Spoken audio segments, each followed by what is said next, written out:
Queridos, eu vou pedir que vocês mantenham o livro de Gênesis aberto no capítulo 27. Como se trata de uma porção longa, nós vamos do verso 1 até o verso 29, nós faremos a leitura à medida que a exposição do texto prossegue. Nós vamos orar mais uma vez, pedindo que o nosso Deus nos dê a sua graça na compreensão da palavra. Ó Pai, te damos graças pelos queridos irmãos que podem estar conosco aqui. Nós sabemos que nada substitui o culto presencial, juntamente com os irmãos, a santa liturgia que fazemos juntos, de levantar, ler, sentar, cantar, orar, tudo isso juntos, feito, Senhor, para expressar a unidade do Teu corpo. E nós pedimos que o Senhor abençoe o nosso país, abençoe a Tua igreja, dê que esse mal possa ser debelado, e que as pessoas possam ficar bem, possam ficar curadas com rapidez. Nós oramos que o Senhor nos abençoe na exposição da Tua Palavra nessa manhã, de que a explicação delas possa trazer luz para o nosso coração. Em nome de Jesus. Amém. Queridos, nós vamos ver hoje uma parte da história da redenção extremamente importante. Nós chamamos de história da redenção o registro que a Bíblia faz daqueles atos sobrenaturais de Deus na história humana. Existe uma história e dentro da história tem a história da redenção, que são compostos daqueles feitos de Deus com o objetivo de cumprir o seu plano de redimir aquele povo que Ele amou e que Ele escolheu antes da fundação do mundo. E aqui nós estamos diante de um ponto muito importante, um desses eventos da história da redenção da maior importância, porque trata-se daquele momento em que Jacó, mesmo não sendo o primogênito do seu do seu pai Isaque, ele se torna o herdeiro das bênçãos de Abraão, apesar de estratagemas e de manobras enganosas que ele e a sua mãe Rebeca usaram. O texto, quem lê o texto e conhece o texto de Gênesis 27, aliás, é um texto bastante conhecido, não é? Quando quando Isaque é enganado por Jacó e Rebeca com relação à recepção da bênção. Quem conhece o texto sabe que ele é um misto de interesses espirituais legítimos e o uso de meios errados para obtê-los. Esse é o tipo de texto na Bíblia que a pessoa poderia dizer: o fim justifica os meios, porque para obter a bênção, Jacó fez de tudo que não prestava para poder chegar até obter a bênção. É evidente que não é esse o sentido da Bíblia. A Bíblia jamais ensinaria esse tipo de coisa. Nunca a Escritura sacrifica a verdade no altar do pragmático. Sempre a verdade deve triunfar. O que acontece é que há um Deus soberano que, na sua graça, Ele controla os desejos, as paixões e as decisões humanas, e mesmo que elas sejam marcadas pelo erro e pelo pecado, Deus os conduz de tal forma que no final o seu plano acontece sem que Deus seja o responsável pelos atos pecaminosos de suas criaturas. E esse capítulo, ele é talvez um dos melhores exemplos da Bíblia a respeito disso. Por isso que eu digo que ele é de muita importância. Exatamente por isso, porque aqui nós vemos Deus usando e revertendo decisões pecaminosas para a realização do seu plano eterno. E esse Deus, ele continua a fazer a mesma coisa. Até o dia de hoje, ele é o Deus que, apesar do pecado do seu povo, apesar dos erros que nós cometemos, ele está desenrolando, implementando o plano que ele estabeleceu antes da fundação do mundo, no final do qual ele vai receber toda a glória como Deus santo, justo e verdadeiro, e nós, somente pela graça e misericórdia, poderemos participar no seu reino. O texto, portanto, levanta uma série de questões éticas, especialmente quando a gente pensa na aplicação dele hoje. Mas a lição permanece a mesma, que é essa que eu mencionei, que Deus executará os seus propósitos, apesar de nós, apesar da falibilidade dos recursos humanos, sem que, está aqui a pegada do texto, né? Sem que com isso Deus se torne o autor do mal e sem que ele possa ser responsabilizado pela presença do erro no mundo. Ouçamos então a exposição desse relato, desse evento, Gênesis 27, de 1 a 29, Isaque abençoa Jacó. Vamos lembrar aqui, uma vez que faz algum tempo que nós não nos debruçamos sobre Gênesis, vamos lembrar aqui alguns pontos que nós vimos e que vão servir de baliza para a continuidade da história. nós lemos que Abraão morreu e que ele foi sepultado pelos seus filhos, por Isaque e por Ismael. E que Isaque, que era o filho da promessa, assume o patriarcado da família, a liderança do clã no lugar de Abraão, e, portanto, se torna o portador das promessas que Deus havia feito a Abraão quando o tirou lá de Ur dos Caldeus. Isaque tem 2 filhos, gêmeos. Esaú, o mais velho, chamado assim porque ele era peludo, a palavra Esaú significa peludo, e o outro, mais novo, chamado Jacó, que significa suplantador, porque nasceu pegado no calcanhar do irmão, já dizendo assim: eu vou pegar no teu pé a vida toda, não é só o mais moço, mas vou pegar no teu pé a vida toda. Nós vimos essa história. Nós vimos que os 2 meninos, eles eram bem diferentes. Esaú era um caçador, homem do campo, preparava uma comida maravilhosa. O pai, Isaque, o gastrônomo, gostava demais da comida do filho, não apreciava o filho, que era o mais velho, tinha intenção de abençoá-lo e fazê-lo o seu herdeiro, mas o Esaú era indiferente com as coisas de Deus. Ele era um homem muito mundano, profano, esse é o nome que o autor da carta aos Hebreus usa para se referir a ele. Ao passo que Jacó, com todos os seus defeitos, parecia muito ter interesse na bênção e na primogenitura. Ele queria os direitos de filho mais velho, muito mais do que Esaú, que por direito tinha, almejava. E era assim que os meninos cresceram e caíram na graça dos seus pais. O Isaque gostava do Esaú, mas Rebeca gostava de Jacó, que era um homem mais caseiro, ficava em casa, cuidava das coisas, estava por ali, não é? Infelizmente, às vezes acontece isso, que os pais costumam mostrar predileção, embora esse não é o ponto do texto. Eu sei que tem gente que pega esse texto para falar de família e fazer estudos e dizer, o que é que dá predileção, mas não é esse o objetivo do texto. O objetivo do texto é absolutamente outro, como nós veremos aqui. Bom, então a nossa história começa quando Isaque, ficando velho, ele chega à conclusão que está na hora de passar a bênção que ele recebeu, a bênção de Abraão, está na hora de passar para o seu filho Esaú, que era o seu filho primogênito. Ele considerava Esaú e não Jacó como o seu legítimo herdeiro, aquele que haveria de dar continuidade à linhagem santa e à linhagem messiânica. E, aliás, não era sem razão, não é? Primeiro porque, afinal, Esaú era o mais velho dos 2 gêmeos, e segundo, ele era o predileto de Isaque, que gostava mais dele do que de Jacó. E alguns fatos haviam acontecido, contudo, que mostravam que essa não era a escolha de Deus. A escolha de Isaque era Esaú, era o mais velho, caçador.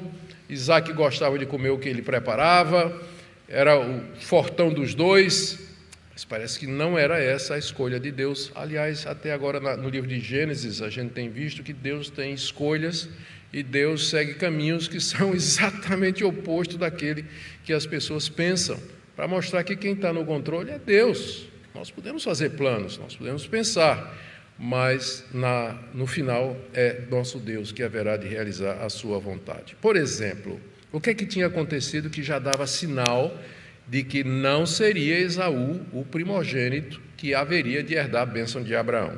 Aquela profecia que foi feita a Rebeca quando os meninos estavam no ventre, estavam brigando, os 2, né? Um dando chute no outro. E Rebeca foi consultar a Deus o porquê que isso estava acontecendo. E lá em Gênesis 25 a gente lê uma profecia, uma palavra de Deus que foi revelada a Rebeca, dizendo que havia 2 nações no ventre dela, mas o menor haveria de dominar sobre o maior.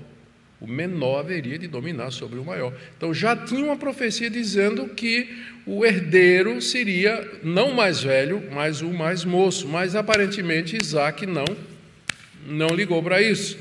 Além disso, quando os meninos nasceram, e eram gêmeos, eu já mencionei isso aqui, Jacó nasceu agarrado no calcanhar do seu irmão. Daí a palavra que deram para ele de suplantador, aquele que suplanta, aquele que vence o seu adversário. E mais adiante, quando os meninos já tinham crescido, já tinham uma certa idade, tinham plena consciência do que estava fazendo, Esaú vendeu por um prato de comida o direito que ele tinha de filho mais velho. Pelo menos 3 sinais óbvios dados da parte de Deus de que não era Esaú o herdeiro de Abraão, não era ele que haveria de receber a bênção da primogenitura, mas o velho Isaque simplesmente se olvidou disso, não levou em consideração, gostava de Esaú e planejava fazer de Esaú o herdeiro de toda a sua fazenda, seus bens, especialmente da bênção de Abraão.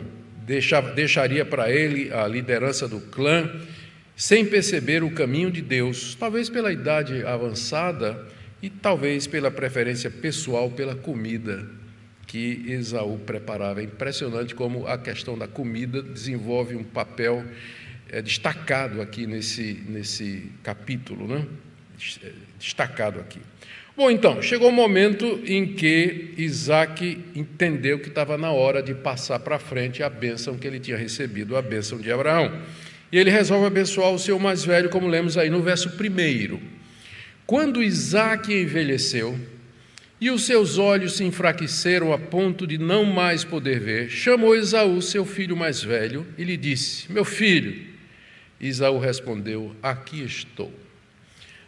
Aqui está dizendo que ele já estava bem velho, né, e quase cego. A gente não sabe se era cegueira total, como diz na Nova Tradução na linguagem de hoje, que traduziu exatamente assim, que ele tinha ficado cego.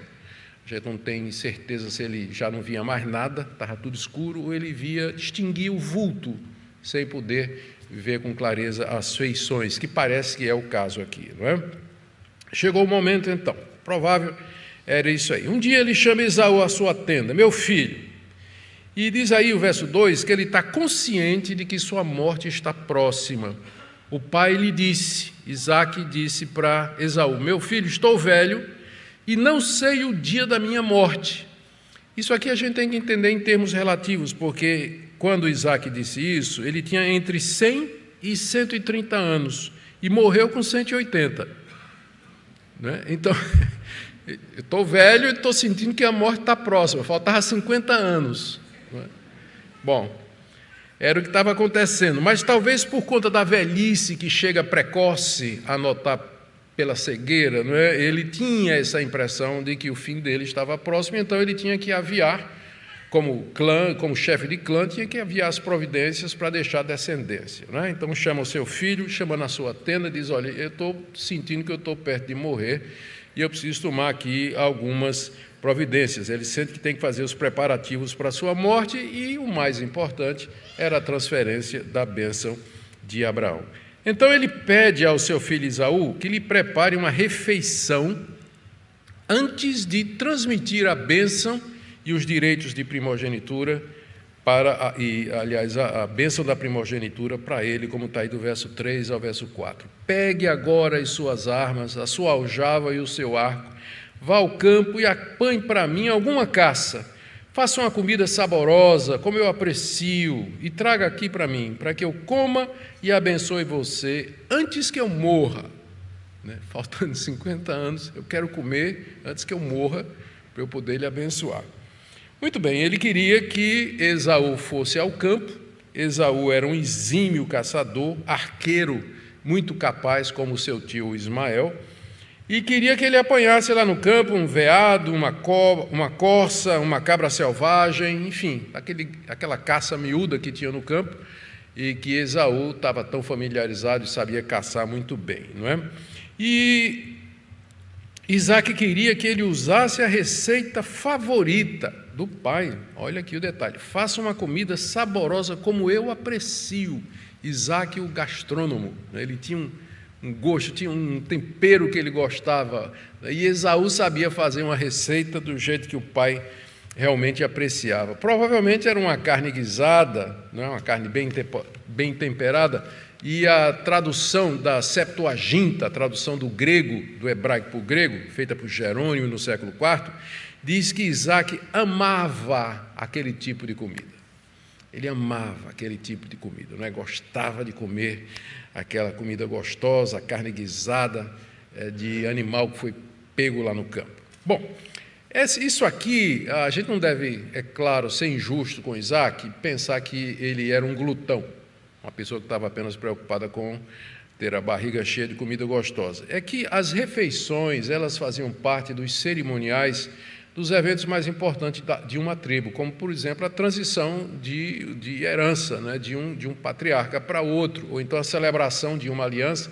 A gente tem aqui no livro de Gênesis, a gente já viu várias vezes a preparação de uma refeição antes de um momento crucial, quando, por exemplo, Deus aparece com 2 anjos lá na tenda de Abraão, e quando Abraão percebe que é Deus e que a coisa alguma coisa séria vai acontecer, ele manda imediatamente Sara matar um animal, preparar comida, pão, e serve ali, dá uma refeição, e ali todo mundo come. Quando o servo de Isaac vai lá em Padã Arã buscar Rebeca para Isaac, eles primeiro não deixam ir sem que primeiro sente, façam a refeição. Então, comer juntos fazia parte do cerimonial daquela época, de transmissão de propriedade, de bens, celebração de aliança e assim por diante. Eu estou dizendo isso para a gente não julgar o velho Isaac apenas pela barriga, não é? Eram as duas coisas. Ele gostava de comer bem e ali estava uma oportunidade para ele ter uma refeição em que ele ia passar para o seu filho os direitos que ele tinha recebido da sua vez. Então, o que ele diz é que, após comer, ele daria sua bênção a Esaú. A bênção aqui, é sempre bom lembrar, era aquela que Deus deu a Abraão quando o chamou lá de Ur dos Caldeus, quando a nossa história começa, capítulo 12, verso de 1 a 13. Eu vou repetir aqui o que Deus disse a Abraão: farei de ti uma grande nação, e o abençoarei e engrandecerei o seu nome. Seja uma bênção. Abençoarei aqueles que o abençoarem, amaldiçoarei aquele que o amaldiçoar. Em você serão benditas todas as nações da terra. Essa era a bênção de Abraão. Na descendência de Abraão, ou da descendência de Abraão, viria alguém através de quem Deus haveria de abençoar pessoas de todas as nações. E a gente hoje, tendo a posição privilegiada da história, olhando para trás, nós sabemos quem foi essa pessoa, que é Jesus de Nazaré, o nosso Salvador, descendente de Abraão. Nele, gente de todas as nações foram abençoadas com perdão de pecados e justificação. Essa era a bênção de Abraão, e era isso que Isaac tinha que passar para Esaú, para ser o portador. E ele faria isso, não é, entendendo que Esaú seria a pessoa certa. Mas nem sempre as coisas acontecem como os maridos querem, porque tem a esposa. Quem estava ali e ouviu a conversa toda? Rebeca. Rebeca estava ali e ela escutou. Talvez ela tenha ido cuidar de Isaac, resolver uma coisa ou outra, já que as tendas eram diferentes, a tenda do patriarca era uma e a tenda da esposa era outra. De qualquer forma, aconteceu pela providência de Deus, você já vê a mão de Deus aqui, que Rebeca escutou a conversa toda. Ao contrário está aí do verso 5 até o verso 17, ao contrário do marido, Rebeca estava convencida de que era Jacó o verdadeiro herdeiro das promessas feitas a Abraão, não só pela profecia que foi feita quando os meninos ainda estavam brigando na barriga dela, mas como pelo desprezo que Esaú vinha demonstrando pelas coisas espirituais da família, desde que ele tinha crescido, a começar pela troca do direito de filho mais velho por um ensopado de feijão vermelho. Ela ouviu quando Isaac deu instruções a Esaú em preparação para abençoar, como diz aí o verso 5, Rebeca esteve escutando enquanto Isaac falava com Esaú, seu filho. E Esaú foi ao campo para apanhar a caça e trazê-la. Então, como eu disse, ela estava lá, ela ouviu a conversa toda, percebeu que o velho patriarca haveria de dar sua bênção para Esaú. Ela discordava, porque ela entendia que já havia sinais suficientes da parte de Deus de que não era Esaú, era Jacó. E aí, depois que Esaú sai, ela chama Jacó em particular, verso 6. Então Rebeca disse a Jacó, seu filho: ouvi seu pai falar com Esaú, o seu irmão.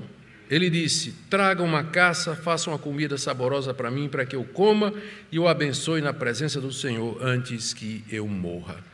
Então Rebeca chama Jacó em particular e relata exatamente o que ela ouviu. É muito preciso o que ela faz aqui. Ela chega, inclusive, a acrescentar alguma coisa que não estava na conversa, quando ela diz assim, que a bênção seria dada na presença do Senhor. Isso aí Isaac não tinha falado para Esaú, mas era óbvio, provavelmente, uma vez que seria uma refeição, seria pública, teria outras pessoas e Deus estaria presente ali. Seria um ato público de transmissão de patriarcado.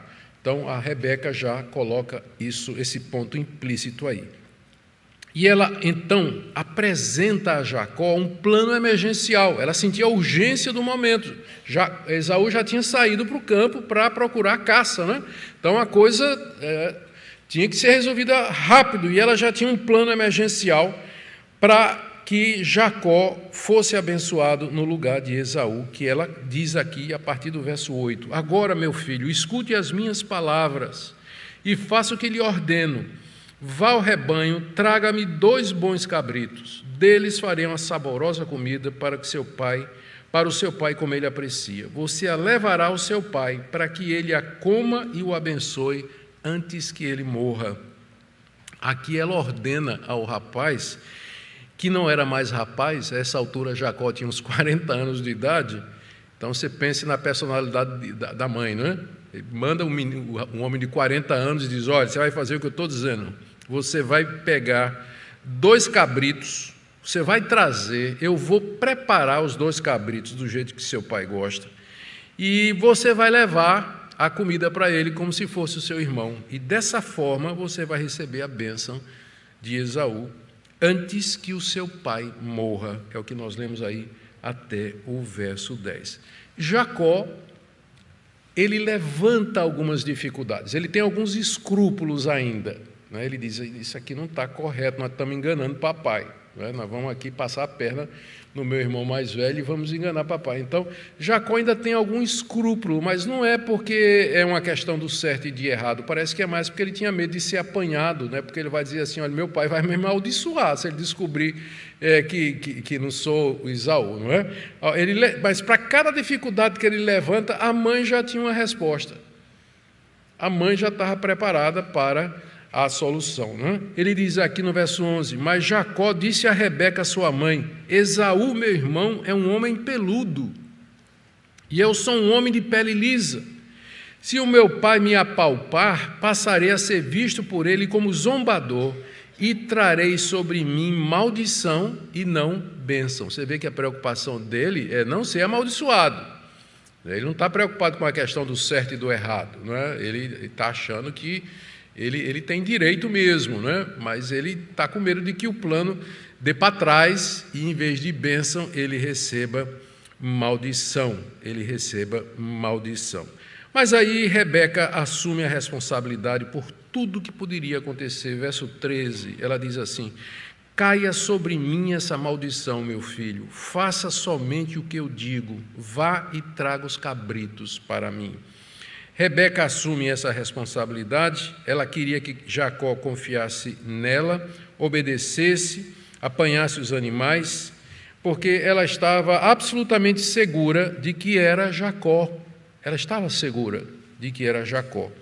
Jacó concorda com o estratagema da sua mãe para enganar o pai Isaac e ser abençoado no lugar do irmão mais velho, que àquela altura já estava correndo lá pelo campo, né? Nem sabia o que estava acontecendo em casa.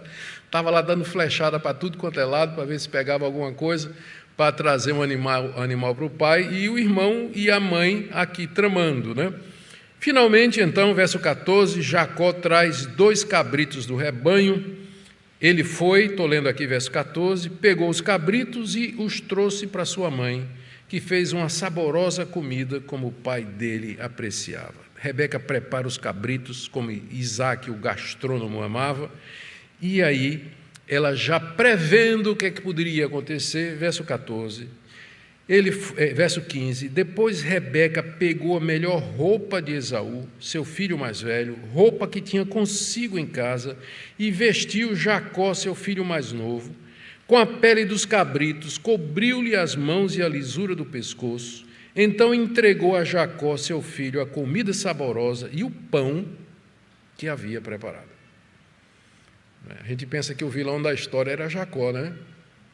Mas a Rebeca era bem esperta, né? Ela já tinha tudo preparado. Com 2 cabritos, ele ia resolver todo o problema. O problema da comida, lisura do pescoço, falta de pelo, tudo mais. Até o cheiro, como nós veremos aqui.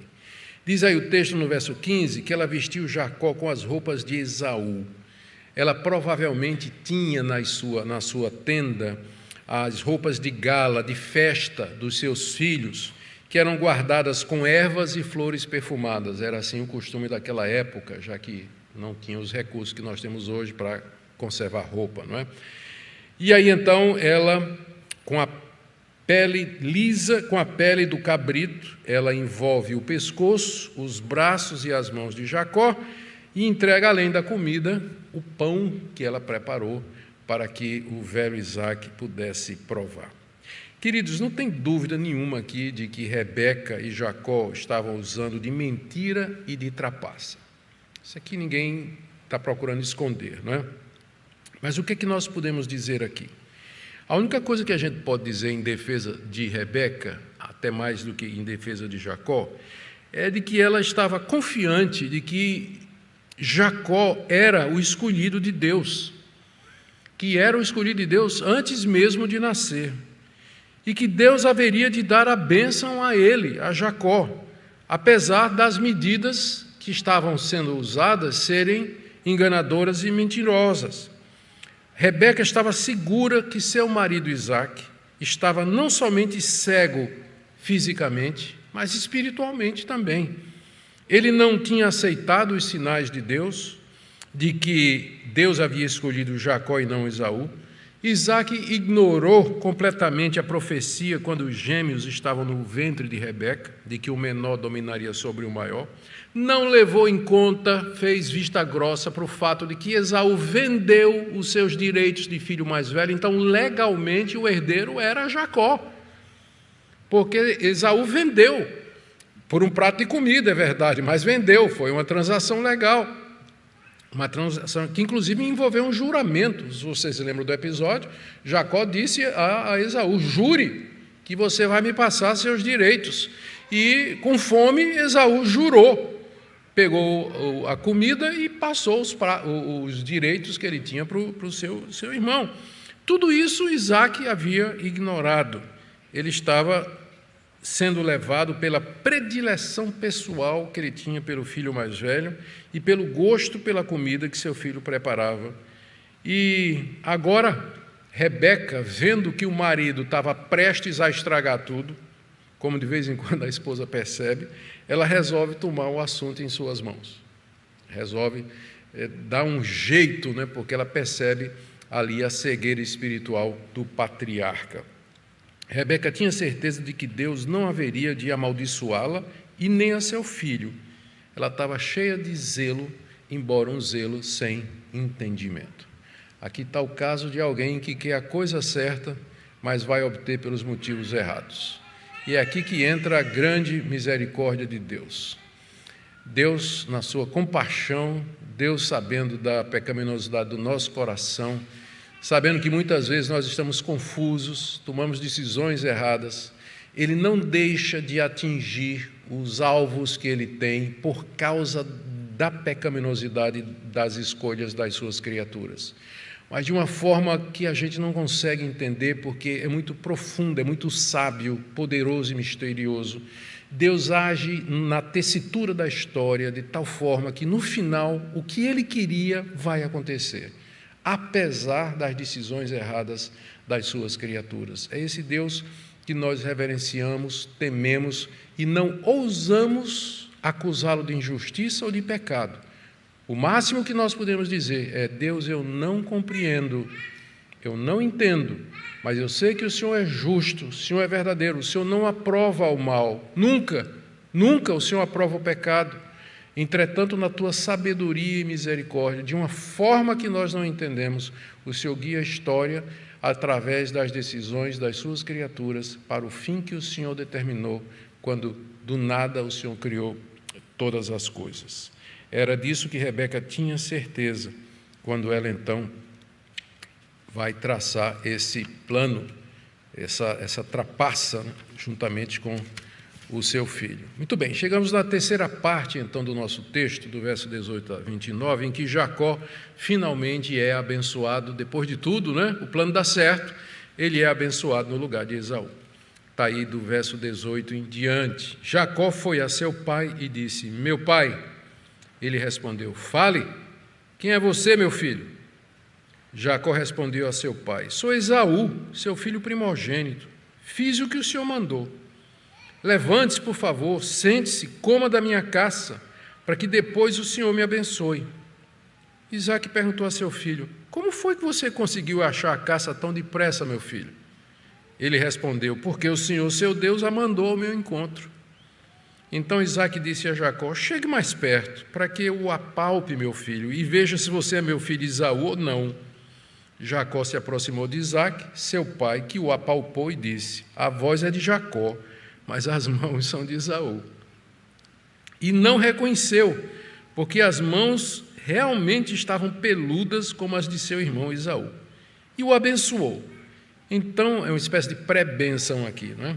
E aí perguntou: você é mesmo meu filho Esaú? Ele respondeu: eu sou. Então disse: traga isso para perto de mim, para que eu coma da caça de meu filho e o abençoe. Jacó a levou até ele e o pai comeu. Trouxe-lhe também vinho e ele bebeu. Então Isaque, seu pai, lhe disse: venha cá e me dê um beijo, meu filho. Ele se aproximou e o beijou. Então o pai aspirou o cheiro da roupa dele e o abençoou. E aí vem a bênção que Isaque dá a Jacó. Algumas observações aqui. A primeira delas, Jacó entra na tenda e ele se apresenta como se fosse o próprio Esaú, lá onde seu pai estava deitado, no verso 18. Meu pai, disse ele. Quem é você, meu filho? Diz Isaque. Ele mente com relação à sua identidade, né? Porque o pai pergunta: quem é você? Ele diz: sou Esaú. Não era. Ele já começa mentindo aí. Ele mente quando diz que já tinha caçado o animal. Diz que Deus, inclusive, mandou. E ele não chama Deus nem pelo seu nome, né? O meu Deus mandou o animal. Ele diz: o Senhor teu Deus, falando com o pai, o Senhor teu Deus mandou o animal para que eu encontrasse, né? Está aqui tomando o nome de Deus em vão. E ele agora diz para o pai: coma, pai, senta, coma e me abençoe, que eu estou aqui esperando. Ele estava com pressa, porque a qualquer momento Esaú podia estar chegando ali, né? Ele está com pressa. Agora, apesar de velho, Isaque ainda não era senil, porque tem a diferença, né? Tem uma diferença. Ele ainda percebia as coisas, e ele percebeu que tinha alguma coisa errada ali, né? Alguma coisa não estava cheirando muito bem. E ele sabia que o nome do seu filho mais moço era suplantador. Então, a primeira dúvida, né? Como é que foi tão rápido isso, né? Esaú era um caçador bom, exímio caçador. Caçava com arco, flecha, com pequenos laços para pegar animais, mas tinha que ser muito bom para chegar num tempo recorde, não é? Com um animal preparado. Então, a primeira dúvida: como é que ele pôde achar a caça tão depressa? A resposta já estava na boca: Deus mandou. Aí, desconfiado, não é? Porque não era tão convincente assim, Isaque pede para apalpar Jacó. E daí que vem aquela famosa frase: a voz é de Jacó, mas as mãos são de Esaú. Às vezes é assim, as seitas são assim: a voz é de Jacó, mas a mão é de Esaú. O erro religioso, quando ele vem exatamente assim. Ele parece uma coisa, mas na verdade é outra. Na verdade é outra. E o velho percebeu, diz: olha, a voz é de Jacó, mas as mãos de fato pertencem a Esaú. Aí ele pergunta mais uma vez no verso 24: é você mesmo, Esaú, meu filho? E Jacó diz: sim, sou eu. Por que o senhor está perguntando, né? Sou eu mesmo, sou seu filho. Aí então Isaque diz: traz então isso, né? É o termo que ele usa aqui: traga isso para perto de mim, se referindo à comida, para que eu coma e te abençoe. E aí Jacó traz, além da comida e do pão, Vinho é introduzido pela primeira vez aqui, né, no episódio. Traz, além da comida e do pão, traz também uma taça de vinho que o pai vai se deliciar com a refeição. E, finalmente, como se quisesse uma prova final, são 4 coisas, né, 4 testes que ele faz aqui para saber se de fato era Jacó. Ele quer um beijo do seu filho. No verso 26, ele diz: venha cá e me dê um beijo, porque o velho queria sentir o cheiro, né? Ele queria sentir o cheiro do filho, para assim tirar a prova dos 9. E agora ele está pronto para abençoar o filho, porque Jacó está com a roupa de Esaú e está com aquele cheiro do seu irmão mais velho. Do verso 27 a 29, nós lemos então a bênção. Finalmente, ela é obtida pelos meios errados, da forma errada, contrapassa, mas ela vai para quem deveria ter ido desde o começo, que era Jacó. A bênção de Isaque sobre Jacó, pensando que era Esaú. Começa com o cheiro que ele sentia.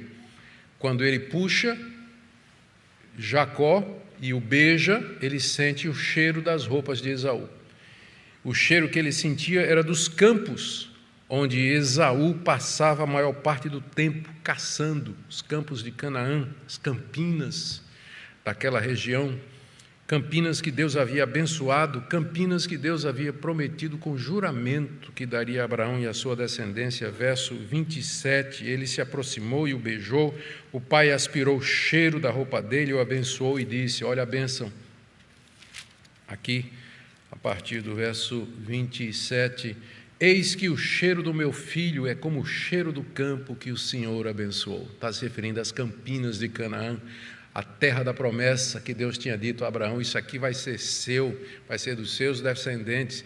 E o velho Isaque diz: eu estou sentindo o cheiro desse mato, dessa terra, dessa chuva molhada, estou sentindo isso aqui, é a terra que Deus prometeu que vai dar aos meus descendentes. O cheiro do meu filho é como o cheiro do campo que o Senhor abençoou. Em seguida, ele abençoa Jacó com prosperidade e colheitas fartas. Verso 28, Deus lhe dê do orvalho do céu e da exuberância da terra e fartura de trigo e de vinho.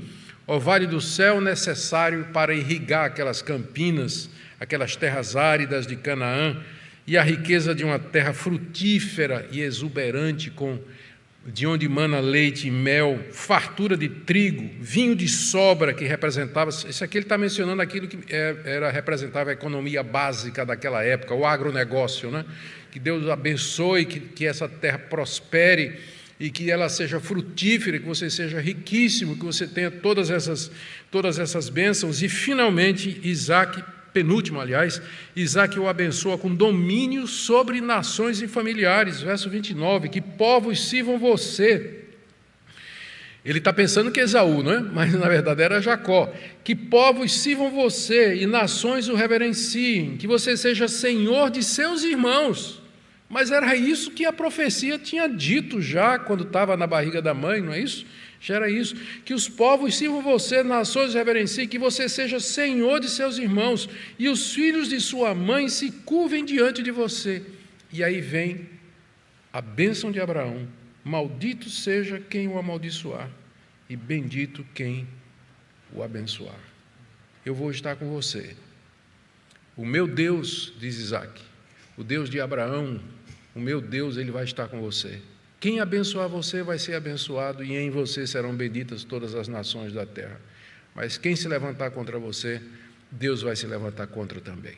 E assim a bênção foi passada de Isaque para Jacó.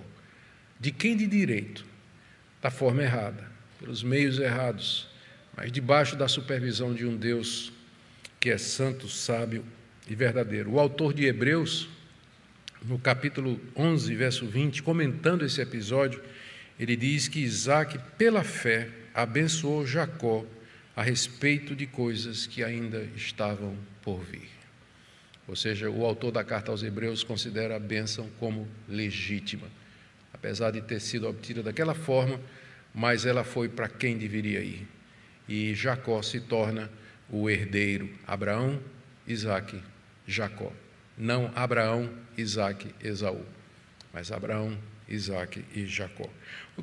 O que é que Moisés queria ensinar para os seus primeiros leitores, queridos, com essa história tão rica, tão bonita, tão desafiadora, né, com problemas e questões éticas e teológicos, né, tão profundos que não dá para esgotar numa vez só aqui. Eu destaquei 2 lições. Moisés queria ensinar os israelitas que estavam prestes a entrar nessa terra, a herdar essa terra, esse campo, cujo cheiro era de Esaú. Esaú tinha um cheiro daquele campo, eles iam entrar naquela terra como herdeiros daquela terra. Moisés queria ensinar de que maneira Jacó, e não Esaú, veio a ser o herdeiro da promessa, o descendente de Abraão, pelo qual a linhagem escolhida haveria de correr. Jacó vai se tornar o pai dos 12 patriarcas. Estavam ali reunidas as 12 tribos e eles eram filhos não de Esaú, eles eram filhos de Jacó. E aqui está a explicação por quê. Essa história tem como objetivo dizer por que é que são as 12 tribos de Israel, que é outro nome de Jacó. Ele se tornou o pai dos 12 patriarcas que deram nome às 12 tribos de Israel. Os meios usados, é isso que Moisés quer mostrar, os meios usados por Jacó não foram corretos, mas na soberania de Deus, dessa forma seus planos se concretizaram, sem que isso tornasse Deus, o Deus de Israel, o Deus verdadeiro, cúmplice ou autor de qualquer mal que tenha sido feito. Segunda lição que Moisés queria mostrar aos israelitas, no meu entendimento, era que eles não tinham que se deixar gloriar ou envaidecer por ser a nação escolhida. Havia muitas nações naquela época que Deus poderia ter escolhido como seu povo. Havia o poderoso Egito, havia a Síria, havia os povos da região que hoje é a Frígia, havia os povos do Oriente. Deus poderia ter escolhido nações poderosas, nações com poderio militar, nações riquíssimas, mas Deus foi pegar uma tribo de 12 clãs nômades, pastores de cabras, eventuais semi-agricultores, que de vez em quando paravam no lugar durante um tempo. Deus foi escolhê-los, e não porque eles eram alguma coisa, porque está claro aqui que a história de Israel é uma história marcada pelo pecado e pelo engano. Abraão mentiu 2 vezes sobre Sara, dizendo que era a irmã dele quando não era.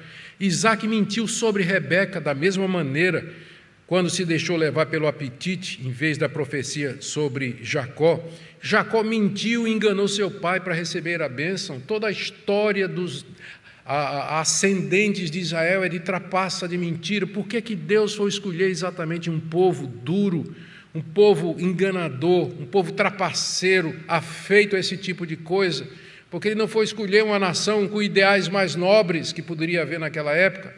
A resposta é para que a glória seja de Deus. Para que no final não haja ninguém que bata no peito e diga: eu estou no céu porque eu mereço, ou Deus me abençoou porque eu sou bom, ou eu tenho isso aqui porque eu tenho o meu merecimento. Você não tem nada. Você é descendente espiritual dessa raça aqui. Você é pecador como eu. Você não merece absolutamente nada. É apesar de você, dos seus erros, das suas escolhas erradas, que Deus faz os planos dele caminhar. E Ele vai realizar o propósito dele. Não é por sua causa, mas apesar de você, apesar de mim, Deus vai realizar o seu plano. Para isso que essa história está aqui, para dizer que há um Deus no controle da história e que nós podemos confiar nele, mesmo quando a gente erra, mesmo quando a gente comete erros, a gente toma decisões erradas. Não é o fim para nós, não é o fim para nós, porque Deus sabe que tipo de gente Ele escolheu, pecadores, e nós podemos sempre chegar para Ele e pedir misericórdia. Terminamos então com essas aplicações. De uma forma que nós não sabemos, Deus usa as decisões pecaminosas dos homens para a realização dos seus planos eternos e perfeitos. A trapaça de Rebeca e de Jacó levou à preservação da linhagem santa. José mais tarde é vendido, um dos filhos de Jacó mais tarde é vendido pelos irmãos ao Egito. E assim Deus preserva a descendência lá no Egito, através do erro dos irmãos. Mais adiante, Judas vai trair Jesus e com isso cumpre o plano da salvação, de que o Messias teria que ser morto pelo seu próprio povo, Cada ato pecaminoso cometido pelas criaturas, ainda que contribuindo para o plano de Deus, atenção aqui, torna a pessoa responsável diante de Deus e debaixo do castigo divino. Então, não pense que a Bíblia está ensinando que o fim justifica os meios. Deus vai trazer você diante dele por cada um dos erros que você cometeu. Mais adiante a gente vai ver na história de Jacó. Jacó pagou caro por isso aqui. Jacó sofreu, foi enganado pelo tio. E não foi uma vez só não, foi muitas pelas vezes que ele enganou seu pai. E ele sabia disso. Então, cedo ou tarde, Deus vai trazer os nossos pecados diante de nós, a menos que nós nos arrependamos, tratemos esses pecados, nos confessemos e coloquemos nossa vida em ordem. A Bíblia não está ensinando que o fim justifica os meios, mas está dizendo que há um Deus que nos conhece, que está disposto a perdoar, a nos levantar e dar um novo começo, uma vida que glorifique o seu nome, uma vida que seja digna dele. Por isso devemos sempre buscá-lo, procurar tomar as decisões corretas, pedir misericórdia a Deus se nós viermos a falhar e sempre andar com Ele, sabendo que dele vem a nossa proteção, nosso refúgio, vem o perdão e a graça que a gente precisa para a vida. Amém, irmãos? Amém. Deus falou ao seu coração nessa manhã? Talvez você tenha que examinar a sua vida e dizer: Deus, eu estou abusando da tua graça e da tua misericórdia. Até quando o Senhor vai ter paciência de mim? Talvez relacionamentos que você precise terminar. Talvez assuntos que você tem que colocar em ordem na sua vida pessoal, familiar, financeira, sexual. Talvez esse namoro aí, que precisa ser colocado em ordem diante de Deus. Não abuse da paciência de Deus. Ele é misericordioso e compassivo, mas até um ponto. Amém?